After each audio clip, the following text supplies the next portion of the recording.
Bismillahirrahmanirrahim. Assalamualaikum warahmatullahi wabarakatuh. Kami dari kelompok 6 akan memaparkan materi tentang statistik parametrik. Hubungan statistik dan parameter. Dalam penelitian, istilah statistik digunakan apabila dibicarakan adalah ukuran sejumlah sampel. Sedangkan istilah parameter digunakan untuk menunjukkan ukuran populasi yang ada. Ukuran membedakan apakah ukuran yang diambil merupakan data dari sampel data dari populasi, maka digunakan simbol-simbol tertentu untuk membedakan antara statistik dan parametrik. Terkait dengan simbol statistik di parameter adalah statistik, parameter, dan keterangan. Statistik simbolnya adalah N, parameter simbolnya adalah N, juga keterangannya adalah banyak subjek. Statistik simbolnya X, parameter keterangannya mu, keterangannya rata-rata men. Statistik simbolnya adalah S, dan parameter simbolnya adalah sigma, keterangannya adalah simpang batu, standar, deviasi. Statistik keterangan adalah S kuadrat, parameter adalah U kuadrat, keterangan adalah varians. Pengertian statistik parametrik serta ruang lingkupnya. Statistik dapat dibedakan menjadi dua, yaitu statistik deskriptif dan statistik inferensial. Selanjutnya, statistik inferensial dapat dibedakan menjadi statistik parametrik dan non-parametrik. Statistik inferensial adalah statistik yang digunakan untuk menganalisis data sampel dan hasilnya akan digeneralisasikan, diinferensikan untuk populasi di mana sampel diambil. Adapun penggolongan analisis statistik parametrik pada dasarnya dapat digunakan untuk analisis statistik yang bersifat yang pertama A. korelatif, yang B. komparatif. Yang dimaksud korelatif adalah teknik analisis korelatif digunakan untuk mengetahui hubungan atau korelasi dari sebuah variabel yang lain. Misalnya variabel X dan variabel Y. Teknik analisis yang digunakan adalah korelasi, Pearson, dan regresi. Yang komparatif, teknik analisis komparatif digunakan untuk mengetahui perbedaan nilai rata-rata dari suatu kelompok yang dengan kelompok lainnya. Misalnya perbedaan kecemasan antara kelompok pria dan wanita dan lain-lain. Teknik analisis yang sering digunakan adalah tes dan ANOVA. T-tes dan ANOVA. Sekian, terima kasih. Assalamualaikum warahmatullahi wabarakatuh. Saya dari pemateri kedua dari kelompok 6 akan menjelaskan tentang pengujian hipotesis menggunakan statistik parametrik. Rumus untuk menguji hipotesis yang datanya interval atau rasio adalah sebagai berikut. Di sini ini adalah rumus terhitung. Di sini T sama dengan min mu per S per akar M. Adapun keterangannya di sini yaitu T yang dihitung nilai T yang dihitung, X R rata-rata X ini, mu nilai yang dihipotesiskan, S disebut dengan simpangan baku, dan S jumlah S-nya yaitu simpangan baku, dan N jumlah anggota sampel. Ada langkah-langkah dalam pengujian hipotesis, yaitu yang pertama menghitung rata-rata data, menghitung simpangan baku, menghitung harga T, melihat harga T tabel, menggambar kurva, meletakkan pembukaan hitung dan T tabel dalam kurva yang telah dibuat, dan yang terakhir membuat keputusan. Dari saya sekian. Assalamualaikum warahmatullahi wabarakatuh. Assalamualaikum warahmatullahi wabarakatuh. Saya dari pemateri 3 kelompok 6 akan memaparkan bagaimana tahap penyelesaian contoh soal uji dua pihak. Sebelumnya saya akan membacakan soal dari pengujian hipotesis uji dua pihak. Telah dilakukan pengumpulan data untuk menguji hipotesis yang menyatakan bahwa daya tahan berdiri pramuniaga pelayanan toko di Jakarta adalah 4 jam per hari. Berdasarkan sampel 31 orang yang diambil secara random terhadap pelayanan toko yang dimintai keterangan masing-masing memberikan data sebagai. Baiklah teman-teman, inilah data sampel yang diambil secara random sesuai sama soal yang saya bacakan tadi. Diketahui datanya di sini adalah 3, 2, 3, 4, 5, 6, 7, 8 hingga akhir. Selanjutnya kita akan untuk menyelesaikan soal uji dua pihak ini, kita buat keterangannya dulu. Diketahui N sama dengan 31. Banyak dari sampel ini adalah 31. Kemudian mu nolnya sama dengan 4 jam per hari, sesuai sama soal yang saya bacakan di awal tadi juga. Kemudian setelah kita mengetahui N-nya berapa, mu nolnya berapa, kita menggunakan beberapa langkah untuk pengujian hipotesis ini. Langkah yang pertama, kita harus menentukan X barnya atau rata-rata dalam uji dua pihak ini. Rumus X bar itu adalah sigma XI per N. Setelah kita mengetahui rumusnya, kita akan memasukkan data-data yang telah ada di atas itu. X bar sama dengan 3 plus 2 plus 3 sampai akhir, sesuai sama datanya yang di sini per 31. Banyak N-nya, banyak sampelnya. Hasil dari penjumlahan ini adalah 144 per 31. Hasil dari pembagian 144 bagi 31 adalah 4,645.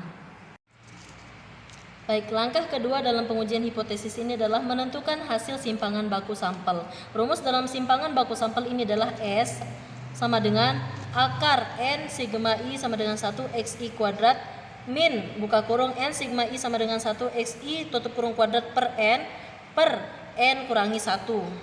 Nah, sebelum kita masukkan hasil dalam rumus ini, terlebih dahulu kita akan mencari tahu berapa nilai dari N sigma I sama dengan 1 XI kuadratnya. Nah, di sini saya sudah memasukkan data-data yang di atas. Data-data di atas itu akan dikuadratkan. Contohnya seperti ini, 3 kuadrat plus 2 kuadrat sampai akhir. Nah, setelah kita kuadratkan, kita jumlahkan hasil dari kuadrat tersebut. 3 kali 3 9, 2 kali 2 4, 3 kali 3 9, begitu seterusnya hingga akhirnya adalah 768. Setelah kita menemukan hasil dari N sigma I sama dengan XI kuadrat, kita masukkan ke dalam rumus simpangan baku sampel tersebut. N sigma XI kuadrat itu kan 768. Terus di sini 768 min N sigma I XI kuadrat atau data yang di atas itu kan 144. Jumlah dari data sampel ini 144 kuadrat per 31 kurangi 1, sesuai sama rumus yang di sini. Setelah itu kita tulis lagi 768.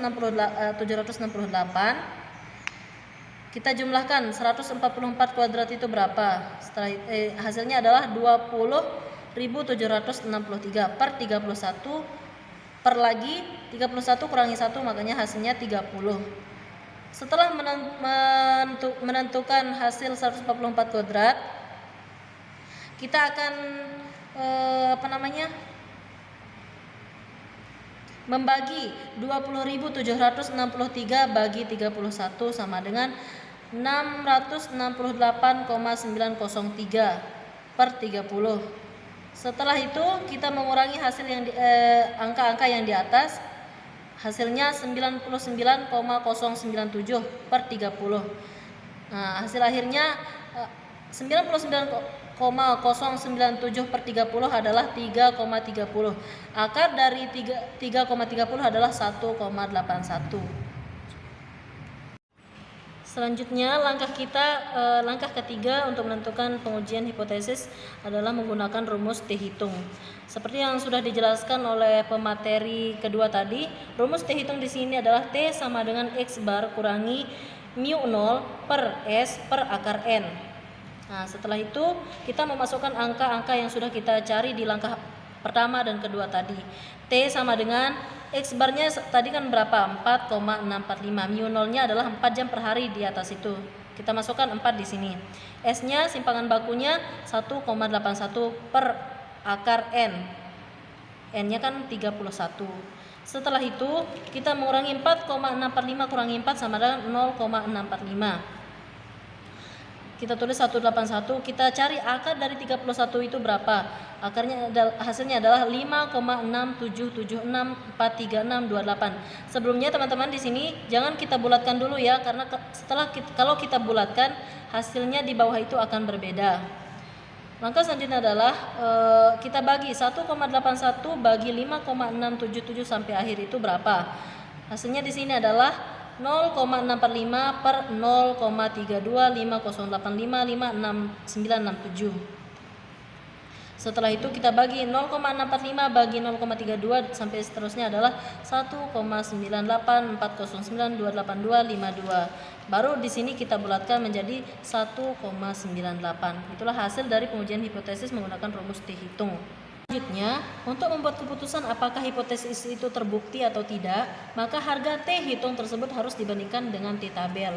Untuk melihat T tabel maka didasarkan pada DK atau derajat kebebasan. Diketahui di sini DK sama dengan N kurangi 1.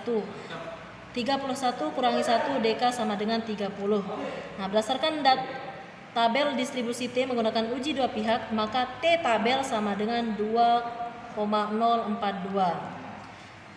Selanjutnya, untuk melihat apakah HA ditolak atau HO diterima, maka perlu kita mengetahui kriteria pengujian hipotesis. Kriteria yang pertama, T tabel lebih kecil atau sama dengan T hitung lebih kecil plus T tabel, maka HO diterima dan HA ditolak.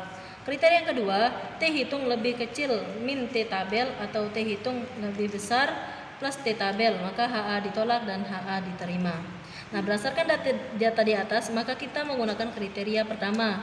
Kita masukkan min T tabelnya kan min 2,2042 lebih kecil T ini kan T hitungnya 1,98 lebih kecil plus 2,042, maka HO diterima. Karena di sini berdasarkan kriteria ini yang kita gunakan adalah karena T hitung lebih kecil daripada T tabel, maka HO diterima. Kesimpulannya, dan demikian hipotesis 0 atau HO yang menyatakan bahwa daya tahan berdiri pramuniaga di Jakarta dalam 4 jam per hari diterima. Sekian dari pemateri ketiga.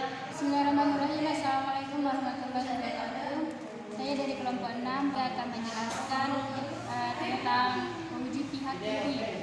Nah, di mana ini adalah datanya, dan saya akan bacakan soal dari uji pihak kiri, yaitu suatu perusahaan lampu pijar merek laser menyatakan bahwa daya tahan lampu yang dibuat paling sedikit 400 jam.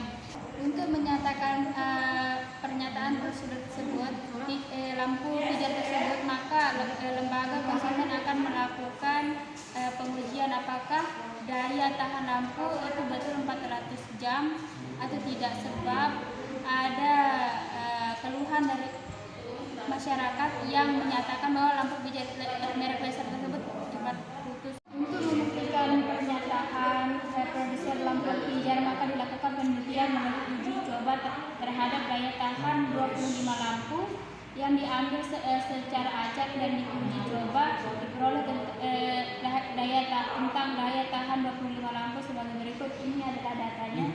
Penyelesaiannya, untuk uji satu pihak kiri itu di sini kita menentukan HO, yaitu daya tahan lampu yang dibuat paling sedikit 400 jam, dan HA itu daya tahan HA itu adalah daya tahan lampu yang terbuat lebih kecil dari 400 jam.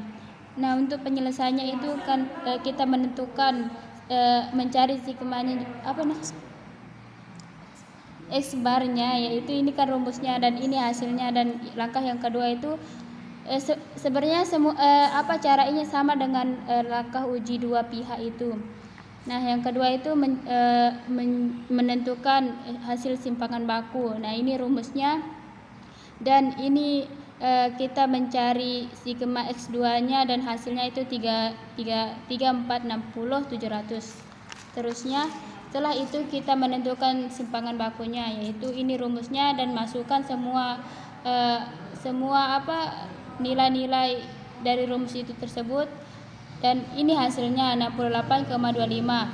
Nah, selanjutnya kita akan menghitung T hitung, di mana rumusnya itu X bar min U0 per S per akar N. Nah, Di sini kita masukkan saja langsung angka yang sudah didapatkan, yaitu 366 kurangi 400 per 68,25 per akar 25. Nah, di sini sudah ditemukan hasilnya itu min 3 per 68,25 per 5, akar 25 itu 5, dan hasilnya itu sama dengan min 3 per 13,65, dan hasil pembagiannya itu min 2,49. Maka kesimpulannya itu dengan menggunakan uji satu pihak untuk pihak kiri, maka diperoleh ET tabel sama dengan 1,711.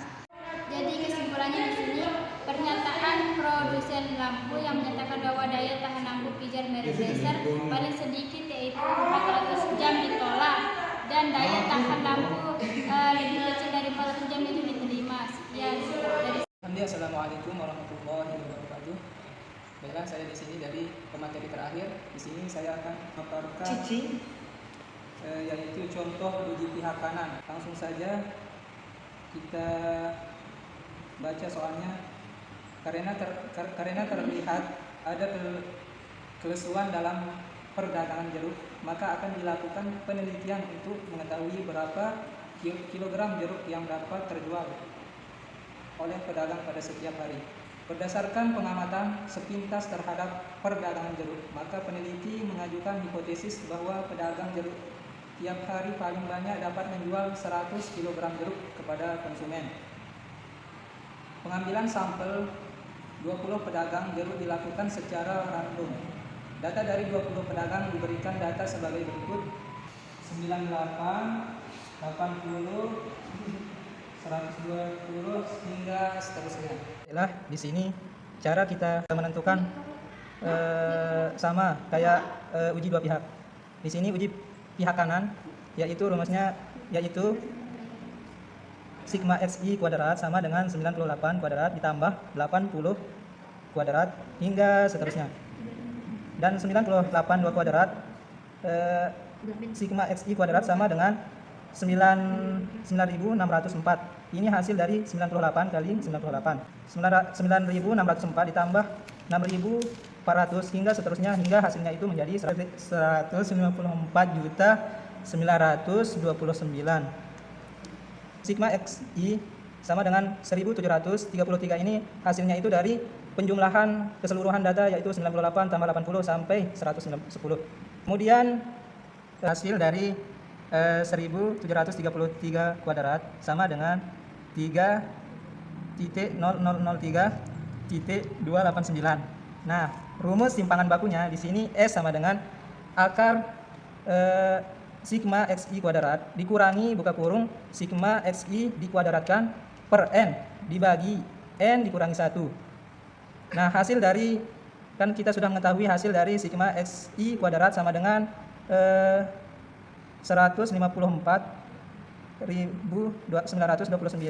dikurangi dengan rumus hasil dari sigma xi dikuadratkan sama dengan hasilnya itu 3.003.289 per 20 dibagi 20 dikurangi 1.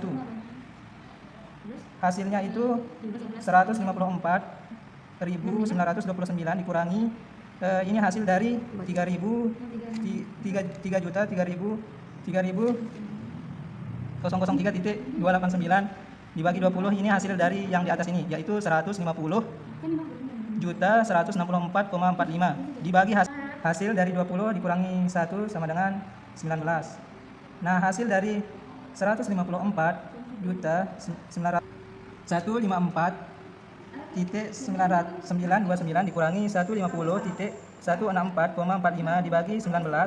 Hasil dari yang ini yaitu 4.764,55 dibagi 19.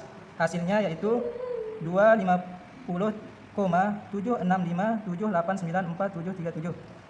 Hasilnya yaitu kita cari akarnya, yaitu akarnya itu 15,835586.174. Hasil dari pembulatannya yaitu 15,83. Langkah selanjutnya yaitu kita mencari rumus X bar sama dengan sigma xi dibagi n. Sama dengan, kan kita sudah mengetahui sigma xi sama dengan 1733 dibagi n-nya 20 maka hasilnya 86,65. Kemudian kita mencari T hitung. Cara kita mencari T hitung yaitu dengan rumus X bar dikurangi nu 0 per S per akar N sama dengan sigmanya itu yaitu 86,65, sedangkan nu 0 nya itu kita ketahui yaitu 100 per S nya itu 15,83 dibagi akar 20. Nah di sini hasil dari 86,65 dikurangi 100 sama dengan min 13,35. Kemudian dibagi dengan 15,83 dibagi dengan akar 20. Kita cari dulu akar 20 itu. Akar 20 itu yaitu 4,472135,955. Maka kita bagi lagi min 13,35 dibagi hasil dari 15,83 dibagi 4,472135,955 sama dengan 3,5396956,084. Maka hasilnya min 3,771510,739. Maka T hitungnya sama dengan min 3,77. Nah, kemudian cara menentukan T tabel yaitu DK sama dengan N dikurangi 1 sama dengan 20 dikurangi 1 sama dengan 19. Nah, taraf signifikannya yaitu 5%. 5% ini sama dengan 5/100 sama dengan 0,05. T tabel yang kita ketahui yaitu 1,729. Dari data di atas didapatkan nilai T hitung yaitu 3,77 dan T tabel yaitu 1,729. Di sini uji pihak kanan dapat digambarkan seperti gambar di bawah ini, seperti ini. Nah, di sini daerah yang diarsir ini yaitu daerah penerimaan HA. Sedangkan daerah yang tidak diarsir ini daerah penerimaan HO. Nah, daerah penerimaan HA ini hasilnya itu 1,729. Sedangkan min 3,77 yaitu nilai T hitungnya. Maka kesimpulannya di sini jadi dapat disimpulkan bahwa perdagangan jeruk setiap hari paling banyak hanya menjual 100 kg. Maka HO-nya itu diterima, dan HA-nya itu ditolak. Mungkin cuma begitu penjabaran dari saya. Kurang lebihnya mohon maaf. Wallahul muwaffiq wal hadi ila sabilir rasyad. Assalamualaikum warahmatullahi wabarakatuh.